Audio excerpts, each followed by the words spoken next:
안녕하세요. 진자원입니다.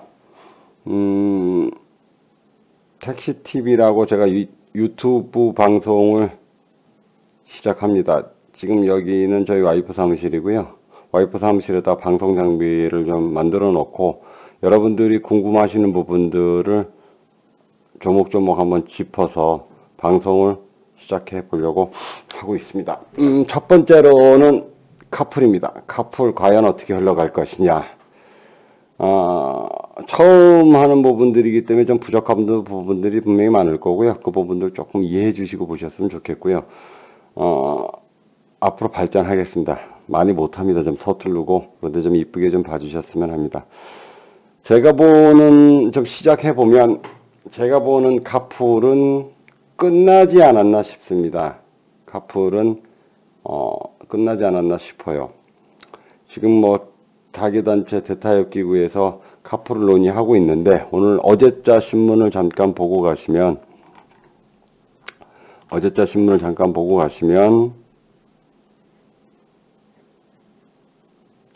카풀 운명의 한 주 대타협기구 속빈 강정되나, 그러면서 여기 지금 보시면 김현미 장관 있죠. 그 다음에 전현미 TF팀장 있죠. 별로 그렇게 보고 싶은 얼굴들은 아닙니다. 민주당은 카풀은 전면금지는 대타협기구에서 논의할 사항이 아니라고 분명히 선을 그었죠. 그러면서 하는 얘기가 2월달 안으로 가급적 결론을 내겠다. 대타협기구가. 그러면서 하는 얘기는 어디 보자. 전면금지에 대한 부분은 선을 그었어요. 그러면서 2월달 안으로 결론을 내리겠다. 그 얘기는 대타협기구에서는 더 이상 결론 나올 게 없다. 그러면 이 공은 어디로 가느냐 하면 국회로 갑니다. 지금 현재 국회에서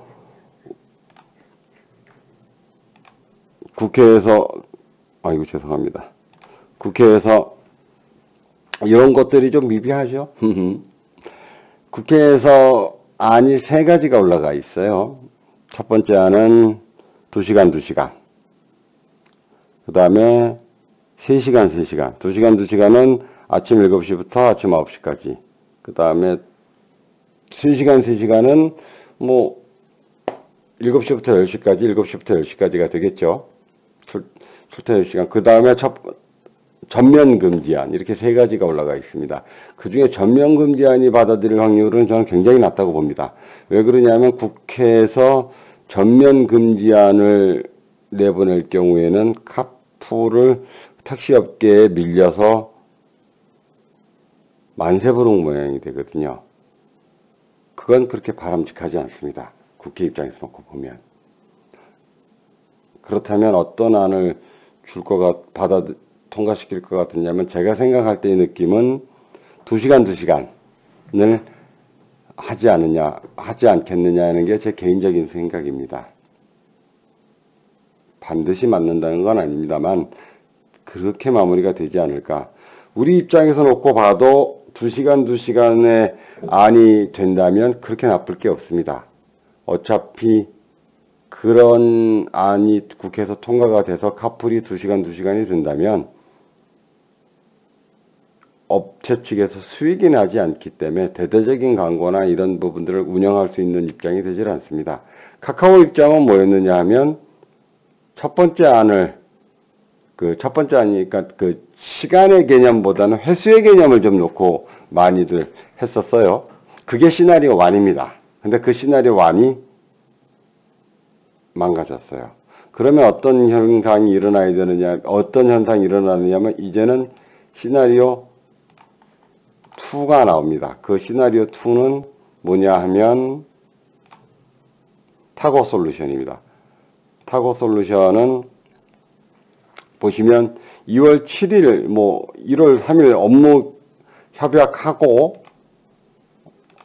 2월 7일 계속해서 진행을 했어요. 카카오 모빌리티와 타고 솔루션. 이 얘기는 뭐냐 하면 법인 택시 4,000대를 모아서 이거 날짜는 이 법인 택시 4,000대를 가지고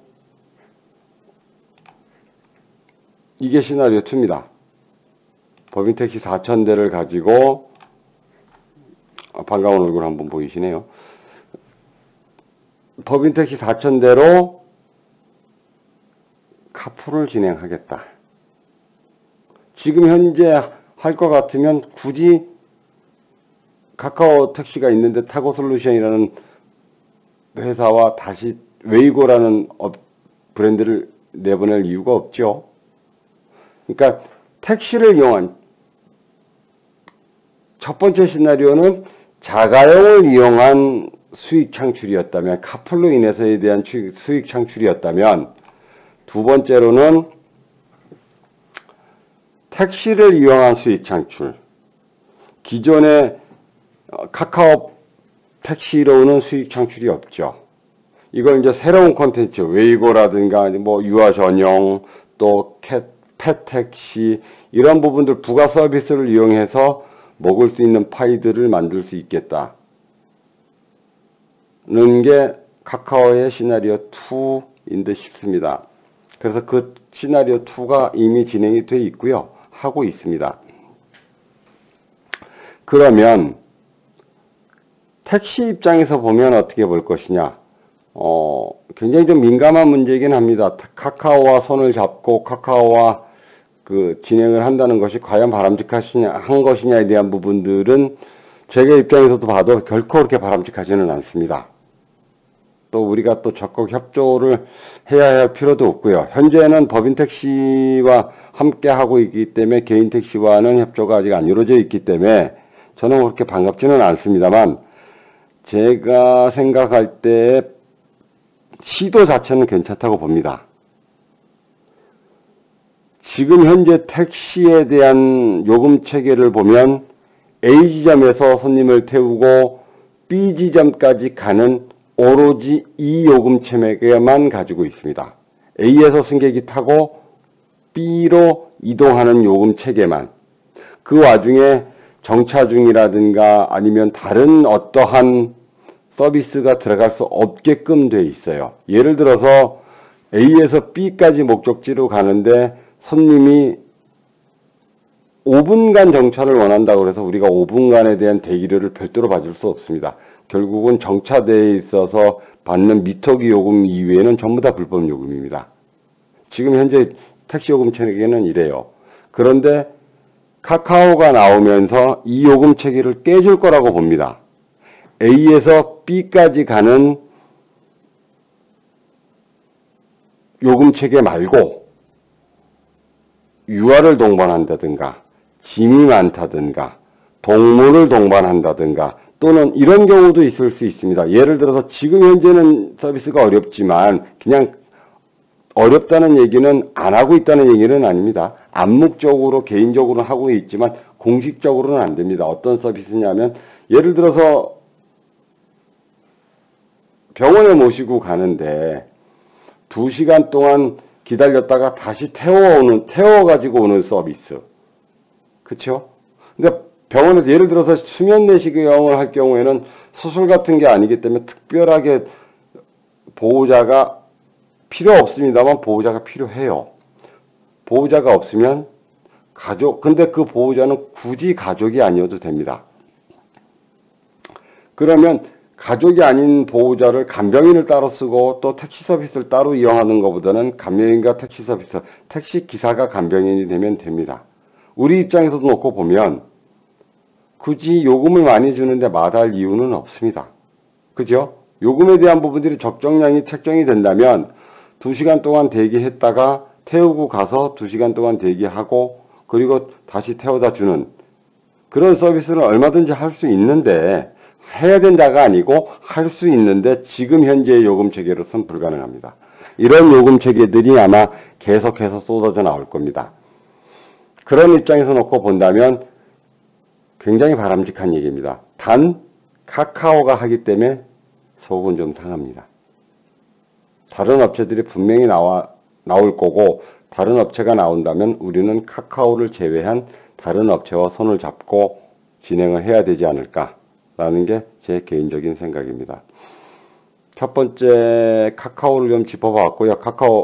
카풀을 좀 짚어봤고요. 두 번째는 타다 고발건, 또 세 번째 뭐 여러 가지 컨텐츠들이 좀 많이 있습니다. 그런 컨텐츠들을 조금 짧고 너무 길면 잘 안 보시니까 한 8분에서 10분 정도로 놓고요. 그래서 여러 가지 현안들을 좀 개인적인 생각들을 말씀을 좀 드리겠습니다. 글로 쓰는 건 좀 한계가 있어서 자주 얼굴을 뵙도록 노력을 하겠습니다. 오늘은 여기서 마치겠습니다. 감사합니다.